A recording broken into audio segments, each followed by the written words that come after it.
Dans les ceintures fléchées, là, de 1850 à 1910, la laine était très fine, elle venait d'Angleterre. Chaque fois qu'on arrive au blanc, il faut tourner le bleu. Pour l'accrocher. On appelle un crochet. Un crochet, comme c'est pas crocheté, on dit maintenant changement de fil. OK. On essaye de ne pas utiliser les mots du tissage, parce que c'est pas du tissage.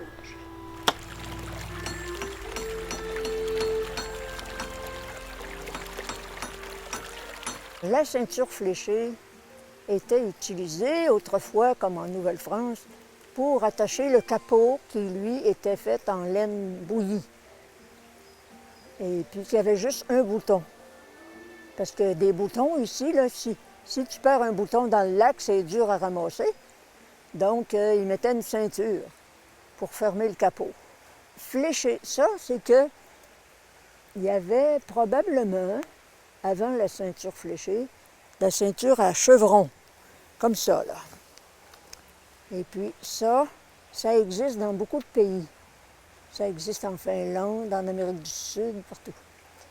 Et puis, probablement que les Européens sont arrivés avec cette technique-là.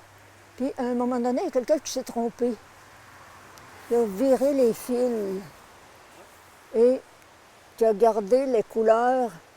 Au lieu que les couleurs se promènent dans le fléché, les couleurs pouvaient rester comme ça.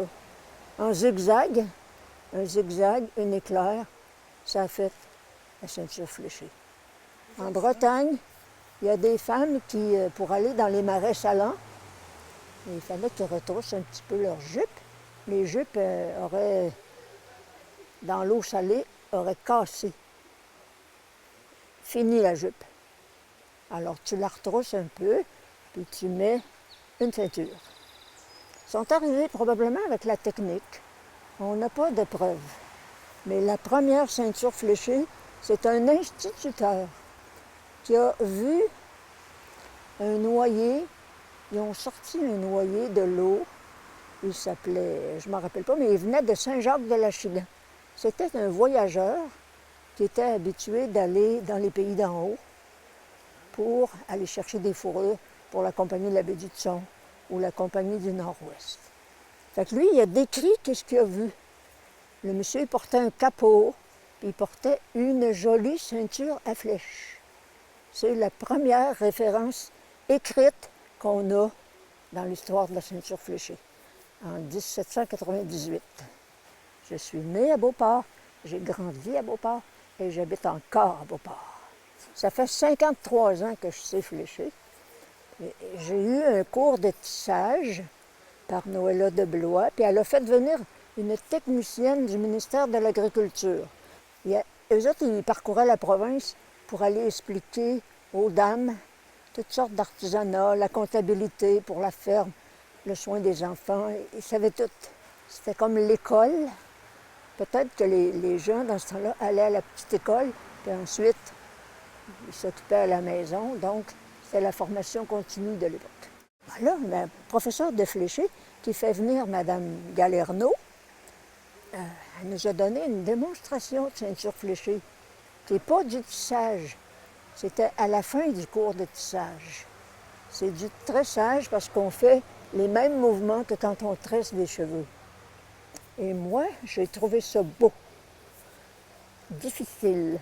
Moi, quand c'est difficile, j'aime ça. Je l'essaye. Je peux dire après, j'en ferai pas. La dentelle au fuseau, j'ai eu un cours, je le ferai pas, mais j'ai entendu les termes, je connais l'initiation. Mais le fléché, à cause des couleurs, il y a quelqu'un qui a dit que c'est le plus beau textile au monde. 100% laine de mouton. Et puis, on essaye de trouver. Il y a eu, dans les ceintures fléchées, là, de 1850 à 1910, la laine était très fine, elle venait d'Angleterre. Et les couleurs ont été standardisées parce que quand le voyageur partait de la Chine, puis qu'il arrivait au lac supérieur, au fort Michilimackinac, qui existe encore comme lieu touristique, alors l'Indien qui se commandait une ceinture fléchée pour l'année suivante Il voulait l'avoir belle, comme celle du chef. Si elle n'est pas comme celle du chef, il n'apprendra pas. La compagnie de la baie du Thon n'aura pas de castor. Qu'est-ce qu'il faisait avec le castor? Des chapeaux de castor. Alors là, je suis rendue à prendre le blanc. Je le traverse avec mes 3 doigts. Je mets le majeur en dessous. Là, je prends le rouge. Des formations, des conférences, des démonstrations, des cours, toutes sortes d'affaires. On a un grand rassemblement le dernier dimanche du mois d'août à Lavaltrie. À chaque année, on peut être jusqu'à 30. J'ai déjà écrit sur Facebook le plus gros rassemblement de flécheurs au monde. Et là, ils m'ont dit, tu sais pas, à telle année? OK, j'ai ajouté 21e siècle. Mais les fermières s'en sont occupées. Peut-être que ça va revenir. Ça doit revenir à tous les 10 ans, les concours de fermières. Je suis allée à la Rivière-du-Loup. J'ai photographié un mur 2 années de suite. La première année, c'était des petites parures comme ça. Et la deuxième année, c'était des pochettes en fléché. 125 pièces fléchées par des fermières. Je suis dans Charlevoix. J'adore Charlevoix. Je suis venue en décembre au marché des artisans. Ça s'appelle La Gare. Et puis, j'ai rencontré Valérie. Valérie a dit, j'aimerais ça si tu pouvais venir. Elle dit, vous? J'ai dit, tu peux dire tu. Fait que là, je venais voir, entre autres, Anne-Marie Blouin, qui a des chèvres angora aux éboulements, ou proche de Saint-Joseph-de-la-Rive. Et puis, c'est comme ça que j'ai donné mon nom à Valérie. Et me voici. Oui, 8 madames, là, c'est beaucoup pour un atelier d'initiation. Mais il y en a là-dedans qui ont déjà fait de l'artisanat, qui se débrouillent bien. Fait que peut-être que le Cercle des fermières va me faire venir pour compléter la formation, on ne sait jamais. C'était le tissage de base. On voulait faire possiblement des bracelets, mais on ne s'est pas rendu très, très loin. Ça, c'est déjà plus avancé que le tissage de base. Bien, c'est comme tresser des cheveux. Quand on tresse des cheveux, il y a 3, mais on peut faire des tapis tressés à 3, à 5. Ma mère, elle faisait du tressage à 5 ou plus. Mais là, il s'agit d'avoir 30 fils ou 300 fils, en haut, en bas, en haut, en bas. Toujours la même chose, ouais. Là, quand on parle bracelet, les enfants, ils savent souvent faire les bracelets brésiliens. Donc, passer au bracelet fléché, c'est pas tellement compliqué, là. Et puis, là, je suis en train de développer un petit projet qui a rapport avec le fléché, mais qui n'est pas fléché. On dessine sur une feuille des losanges, avec un angle assez pointu, ça c'est des losanges.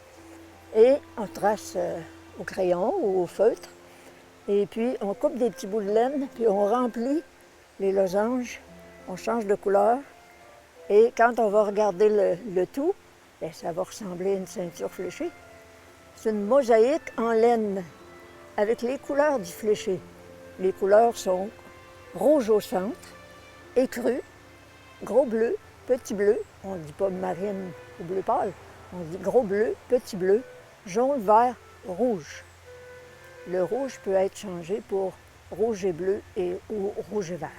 Bien, moi, je souhaite à tous ceux qui peuvent avoir accès à des gens qui connaissent la technique, d'aller leur montrer leurs pièces. Aujourd'hui, on a une dame qui a apporté des choses faites par sa belle-mère. Alors, si vous avez des pièces, sortez-les, portez-les. La Journée des Patriotes, à la fête nationale de Saint-Jean-Baptiste, portez-les, soyez fiers de ça. C'est notre patrimoine depuis 2016 que c'est dans le patrimoine de la province de Québec.